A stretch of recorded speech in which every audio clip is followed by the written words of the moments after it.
Faziletlik adamlar gül çiçekке okşaydı. Faziletsiz adamlar ötük kişideki pitekке okşaydı. En yakın dost etri gülge okşaydı. Vapasız dost tonur işideki külge okşaydı. Mihmini yok öy suyu kurugan tügmenge okşaydı. Mihmallık öy gülşenge okşaydı.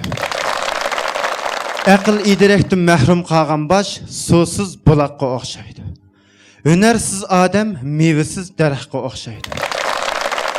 Maarif köngül bölmegen el ata anasın yetim kalan balığa okşaydı. Meşrep görmegen oğul mörmez kalığa okşaydı. İtkatsız yürek, yani işk ornatmagan öge okşaydı. İri yok ayal, qağcırgan çölge okşaydı. Kabiliyetsiz berzent oşuk ösüp qalan barmakka okşaydı. Kessi ağrıydı, kesmesi ayıp sanıldı.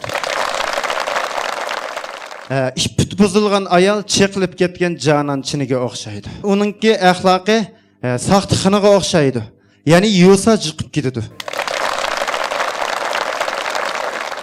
Köngül yügensiz atqa okşaydı. Yaşlık lavıldap turgan otqa okşaydı. İman itqat gülxanğa okşaydı. İmansız adam hayvanğa okşaydı. Halal qantar vapalık yarğa okşaydı. Haram mal dünya darğa okşaydı. Gam qaygı ikekке okşaydı. Tetiksiz külke töşük çelekke okşaydı. İşcanның küzü gün çıkışqa okşaydı. Orunның küzü gün petişqa okşaydı. Haqiq ustaz can üstüdeki başlamcıga okşaydı. Korkunçak sören palas ağamcıga okşaydı. Batır bir ölüdü, korkunçak yani mın ölüdü. Vaqt en adil sotçuga okşaydı. Vaqtın paydalanmagan temahur palcıga okşaydı.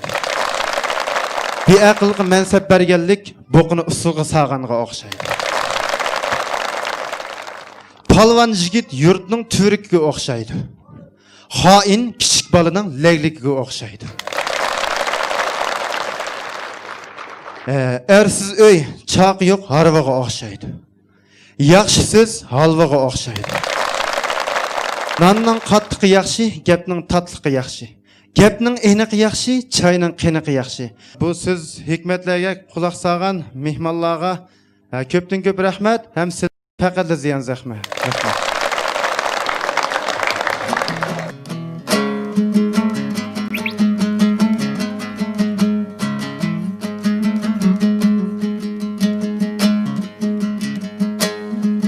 Poşeti dok boki